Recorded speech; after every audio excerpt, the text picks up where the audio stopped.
Anybody telling you about one Nigeria is your enemy. I'll prove it to you now. Ojukwu negotiated devolution, regionalism. The North will be on their own, the West on their own, even Midwest on their own, and then the East on their own. It's the same one Nigeria.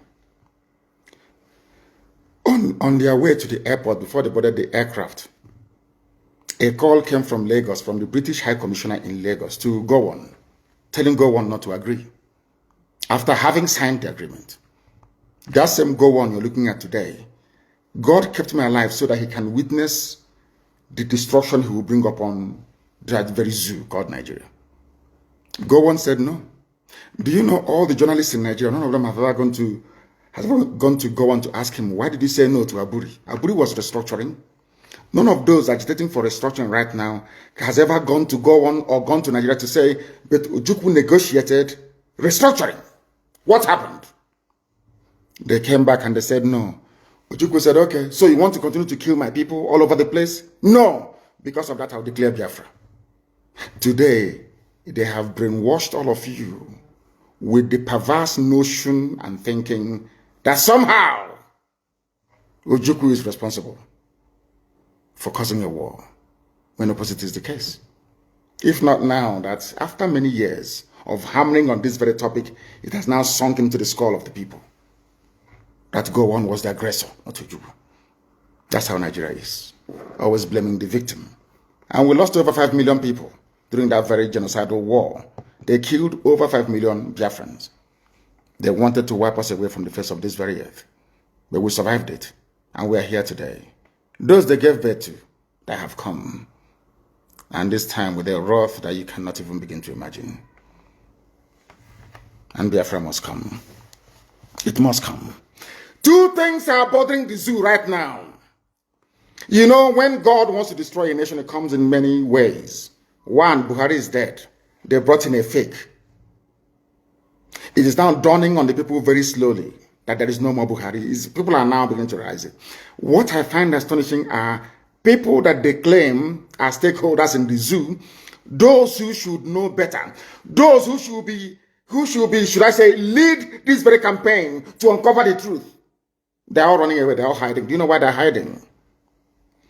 Because the people talking about a late dead Buhari are those that oil and gas comes from their region. And they all think that they need oil and gas to survive. That is why they're all quiet. If not that Dino Malaya came out a few days ago, of course Obasanjo said it, even Aisha Buhari said it, but the husband is dead. They all pretended as if they didn't know. And we know that Buhari is dead. And when that very issue erupts the way and manner it would, later on in the coming weeks and months, the zoo cannot contain the fallout. That is number one. Number two is that everybody keeps talking about there seems to be no government, there is no direction because Buhari is not there. That is why you have no direction. That is why the country seems to be drifting. That is why there is no sense of purpose, no cohesion, because there is no Buhari. So what you have are competing interests and ideas from the Fulani cabal that is ruling the zoo, ruling all of you. You know that little boy is not Buhari. Everybody knows that. How many Buharis are you going to have before you begin to reason and begin to think? When I said it, they said it was conspiracy theory, and I said with time, today people are coming out to confirm what we have always known. What we have always known, that Buhari is dead.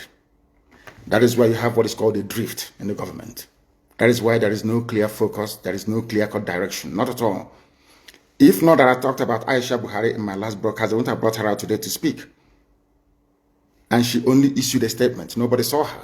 She's in Dubai having fun with her boyfriend, your first lady. And I asked them, in whose reign or regime in Nigeria or anywhere else in the world do you have a first lady missing in office?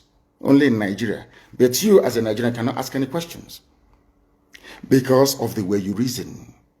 The problem you have as a Nigerian is in your brain. The way you reason is flawed. Ask yourself this question. If this woman's husband is alive, what is she doing in Dubai? And with who in Dubai? Simple question. But you can't ask yourself that question because you're a Nigerian. Sometimes you don't reason very well. It is not meant to be an insult. I'm just telling you the fact of life. Buhari is no longer alive. The various Fulani groups within, some are sponsoring terrorists from all over the place to come to your land to kill you. And you want to be in the same country with the same people that imported terrorists to come to kill you. I don't understand it. You see, I am struggling to understand how some of you reason. They call themselves your patrons. They say you are Nigerians. Is that correct? Why would a fellow Nigerian go outside to the Sahel to pay people to come to kill you? They are fellow Nigerian. And after killing you, they say that those murderers and killers are now entitled to live in your forests and in your farmlands. Are all of you okay at all? Because I am struggling to understand how you people reason. The reason why I'm saying this is this. The gullible ones amongst you are the ones they are deceiving. They are deceiving all of you. And for some perverse reason, you tend to fall for it. But we have not fallen for it. And wonders shall never end. You saw the little boy that they were giving, they said they're giving him COVID-19 vaccine. And I ask you in all honesty, there are pastors and truth tellers and men of God, I believe, in Nigeria. Look at the hand of that boy. You've seen the pictures and the videos everywhere. Is that the hand of an 80-year-old man? How can all of a sudden Osibajo is now older than Buhari? Look at the videos and look at the pictures. At this point, I begin to ask some of you, are you sure that your brain is working? Your brain cells is working? People say, oh, it is a conspiracy theory. All these things that you're saying about these people, and I'm saying to them, have you not seen the picture of Osibajo taking the so-called vaccine or malaria injection? I don't know. Look at the man they claim is Buhari. Look at his hand. Is that the hand of an 80-year-old man? Is Buhari richer than Bill Gates? Is Buhari richer than George Soros? George Soros is richer than the whole of Nigeria. Bill Gates, the same thing. So if it is money that caused this very old dying man to now turn into a 35-year-old man, how come Bill Gates cannot do it? Or George Soros? Or even Queen Elizabeth for that matter? If they claim that the treatment that Buhari received that made him look this young was administered in London, the Queen is the Queen of England, the Queen of United Kingdom. Why wouldn't she go through the same treatment? Why not? Why wouldn't Prince Philip go through the same treatment and become young again? That is how Nigerians and black people reason that gives me cause for concern. If we continue this way, we can never ever build nor have any viable society, all of us together. And that is why it is very, very critical and very, very important that we do that which is right before God and man. And stop this from deceiving us. You are every head of state that took a vaccine all over the world. After taking the vaccine, they addressed their people. They spoke to the nation. Why is it that this one wearing an oversized face mask, of course on top of Buhari, hyper-reality face mask, could not utter a word? Can't you ask yourself that question? He came to take his vaccine. Go and look at other heads of state. They take their own vaccine in public and they speak. This one is like a mannequin. He comes out, you wheel him out, and they do something and he goes back in again. That tells you that Buhari is no longer alive. Buhari is in a shallow grave in Saudi Arabia. He's dead. And that is why they're in a hurry. That is why this governor can say, I will not listen to Asorok. That governor will say, let's bring in more bandits, let's settle them. That is why the government is disjointed and dysfunctional. Nobody's in charge. Obasanjo knows that nobody's in charge. I think he said that he may not agree that it's a Buhari double, but that the Buhari now in Asorok is not the one he used to know. How else do you want him to put it? He's been very... He wants Nigeria to survive so that him and his friends can continue to enjoy oil money. That's all. Oil money. That's nothing more, nothing less. Just oil money. Just oil money. So they can continue to enjoy oil money flowing from Biafra land. That's all. Not that they love you. Not that they love one Nigeria. Of course not, they don't. Nobody does. These are the things that you ought to know, and that's what we're telling you this very day. The time now is 7 minutes to the top of the hour, regardless of where you're all over the world. That tells you that we are live and we are direct, and this very gospel is coming to you so that you may change, you may have a change of heart. You may have a change of way of reasoning. Where is your First Lady, Aisha Buhari? Where is she? She is not in the country. For how many months now? For how many months, I ask of you? You claim you're a human being. When a white person is racist towards us, we start complaining. We don't like racism. But when they see the way we reason, they cannot help but be racist towards us. Can you believe that you have a country like the USA and Biden's wife decides to disappear for 2, 3, 4 months? You think Americans will keep quiet? You think that in a time of national crisis of COVID-19 pandemic and the ceaseless and endemic insecurity, you cannot even hear from somebody you claim is your president? And this was a man that when Youth Corpus visited him sometime in 2016, or was it in 2015, in his house in Katsina, he spoke against me, IPOB, and Biafra agitation. Without prompting. You think such a man will keep quiet in the face of what is going on right now? They all know. Wole Soyinka is a liar. They all know that Buhari is dead. Obasanjo is a liar. They know he's dead. Ojo Zokala and all the rest of them, all liars and deceivers. They know the idiot is dead. But all of you will keep deceiving yourselves, and that is why the Fulanis are killing you every blessed day. And when you rise up to fight against them, they become headers. When they attack you, they're headsmen. When you retaliate, they become headers. We don't want them in our land.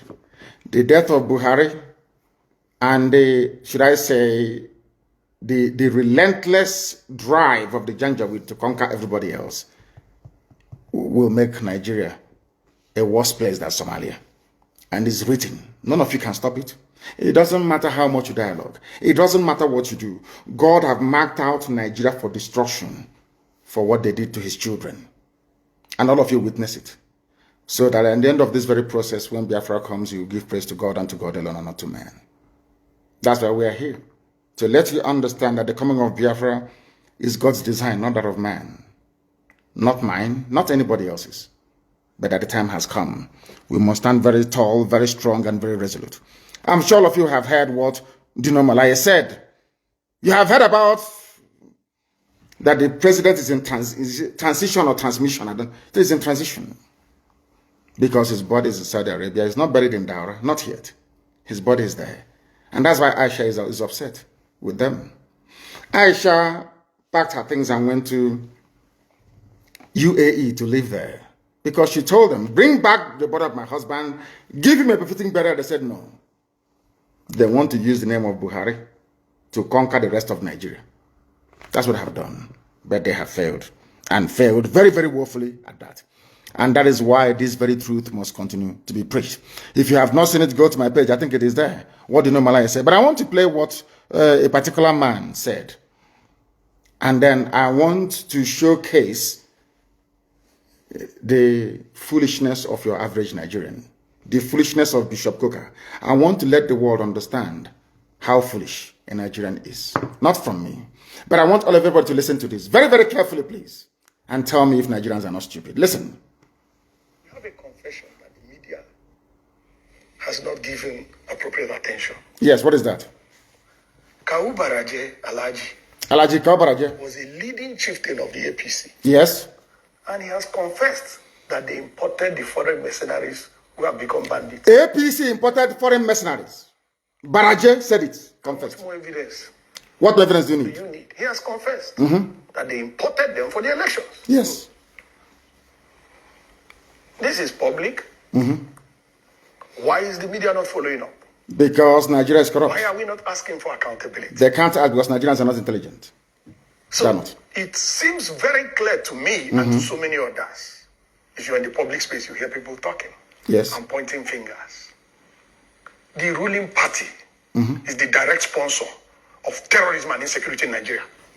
It was an interview granted by a so-called stakeholder in Nigeria. APC, the government, people are joining APC. You know, I don't want to speak against the Holy Spirit.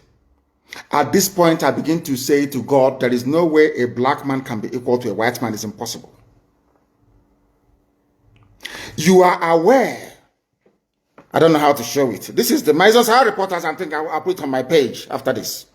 If you go to my page, you will see it. The man spoke very brilliantly. Nobody has come to counter him. Baraje is alive.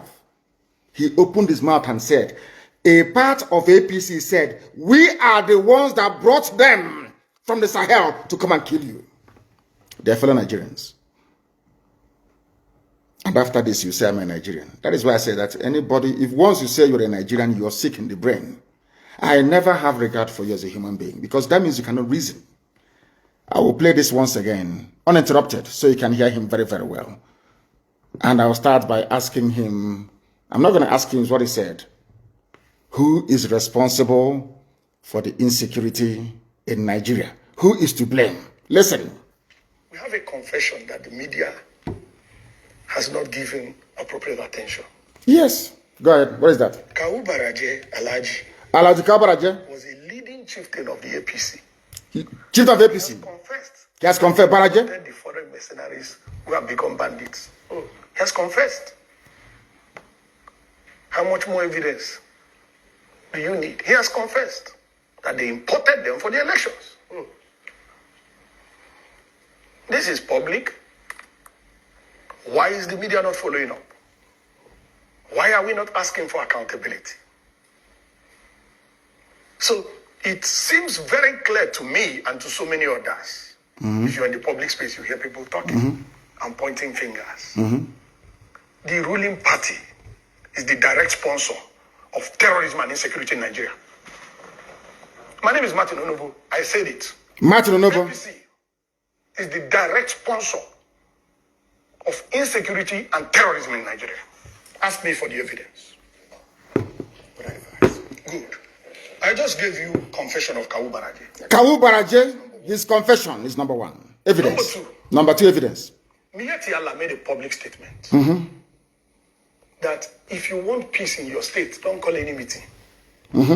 Provide land for Fulanis in your state. Ultimatum from visitors. Miyetti Allah.